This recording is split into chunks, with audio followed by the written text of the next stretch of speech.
dawn's early light, what so proudly we hailed at the twilight's last gleaming, whose broad stripes and bright stars through the perilous fight o'er the ramparts we watch were so gallantly streaming, and the rocket's red glare, the bombs bursting in air, gave proof through the night that our flag was still there. Oh, say does the star-spangled banner yet wave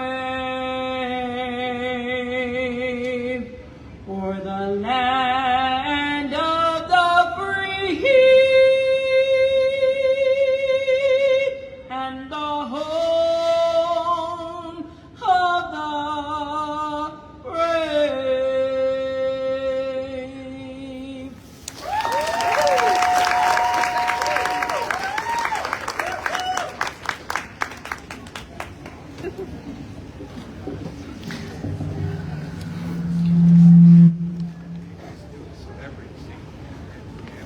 What a beautiful way to start.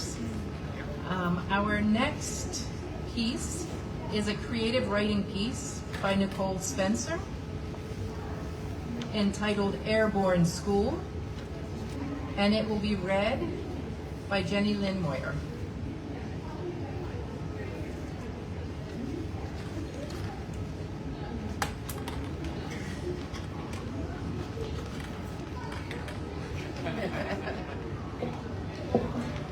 I have just graduated AIT at Fort Sam Houston, Texas. I was so proud of myself. We are all getting our assignments to our next duty station. My drill sergeant gets to my name. He said, "Oh, hell no, Spencer. Airborne school? You don't have the gumption to pass." All I could imagine is that scene from Carrie where the pot of blood fell on her head. I smiled while everyone laughed at me.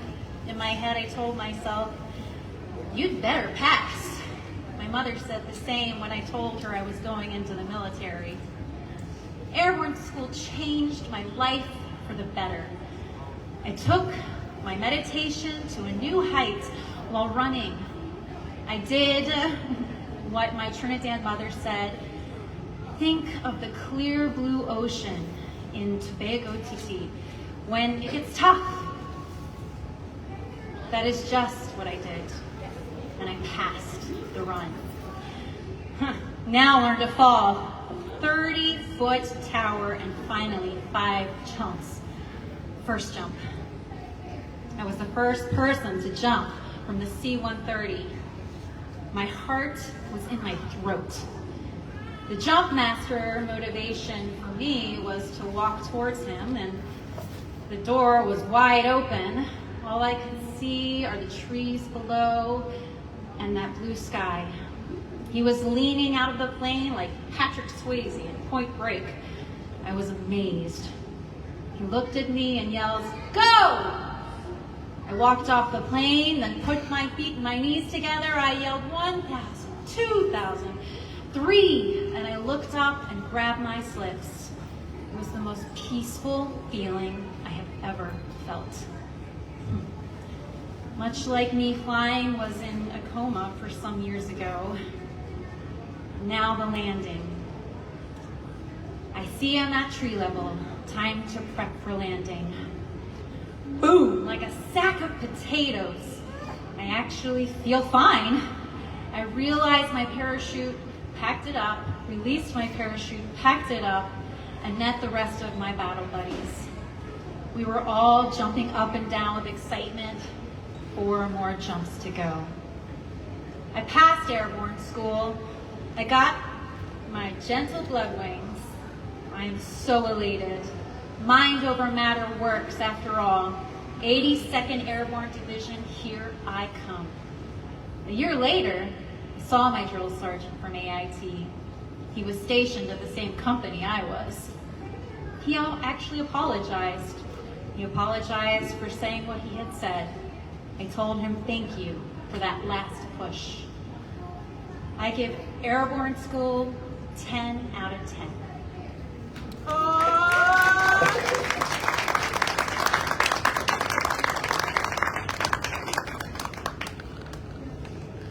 Our next piece is by Jeff Morrison, entitled Bad Hand.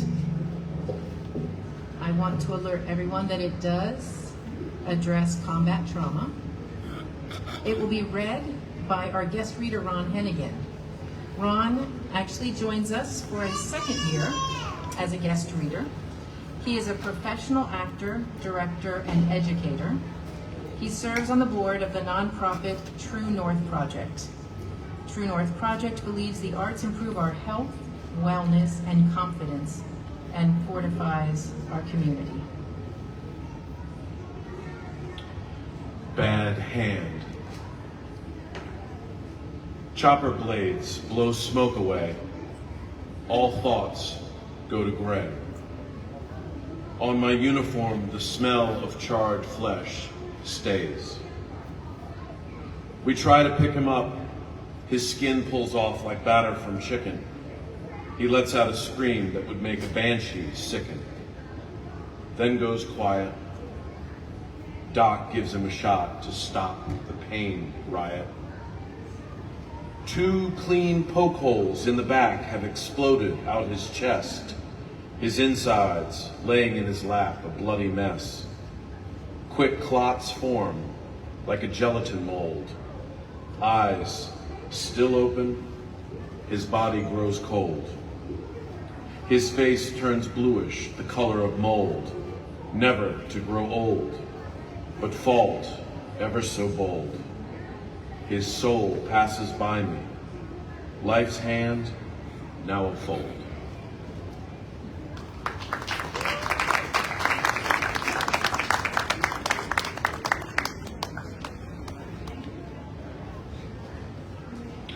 This next piece, our 4th in your program, this is from poetry, and the author of this is our MC, Moira McGuire.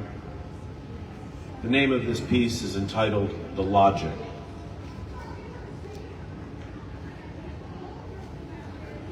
Grief came in the morning with your last breath and lodged itself somewhere between my heart and stomach. At first, its presence was constant, like the tears, creating wet evidence on my face, neck, clothing, and the lump when swallowing, and the weight when breathing, and the heart with its racing beats, reminders. And even now, years later, I can feel when it shifts and moves, sometimes closer to my stomach, with knots and assy throat, then shifting upward as eyes feel pressure and my chest tightens. I'm reminded of its presence daily. Sometimes unannounced, unexpected, unforeseen, and at other times I long for it. The evidence of your existence, my love for you. And I quickly check for it just to make sure it's still there.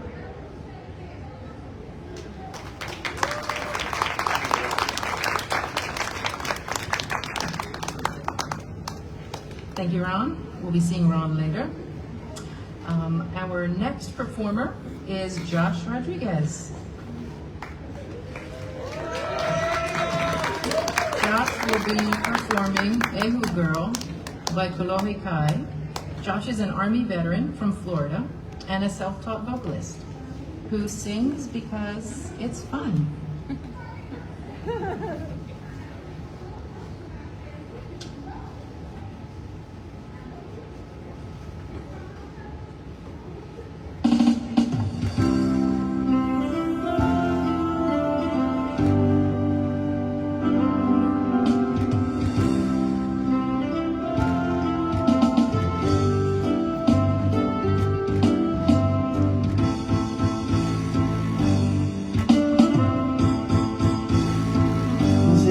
happened last night, about 10 to 11, when I first laid eyes on you.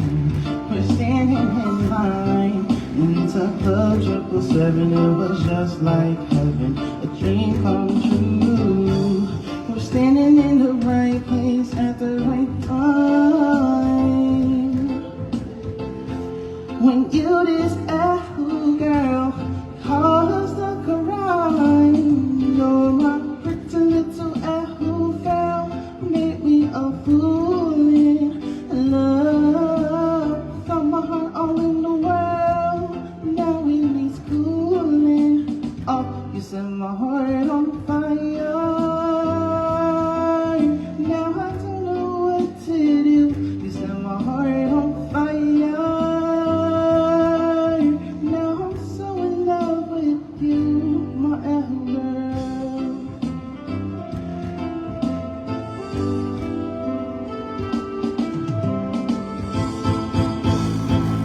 Said I'm feeling it, something I've never felt. My heart's so warm, I think I'm gonna melt somehow. I wanna see you again, my love, stand from above. Oh yeah, and beautiful girls, yes I've seen a few, but out of all the beauty in the world, there's no one quite like you. You're my pretty little who girl, made me a fool in love. Got my heart all in the world, now it needs cooling. Oh, you set my heart on fire. Now I don't know what to do. You set my heart on fire. Now I'm so in love with you, girl. Yeah, my girl.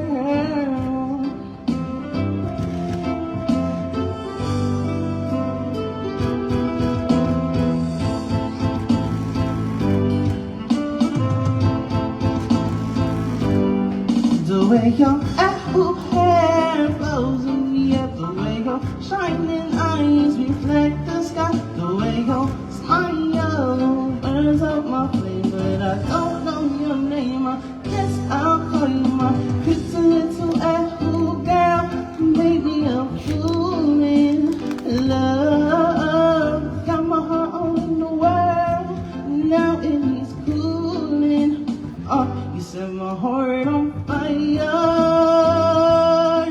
Now I don't know what to do. You set my heart on fire. And now I'm so in love with you, my girl. Yeah, my girl.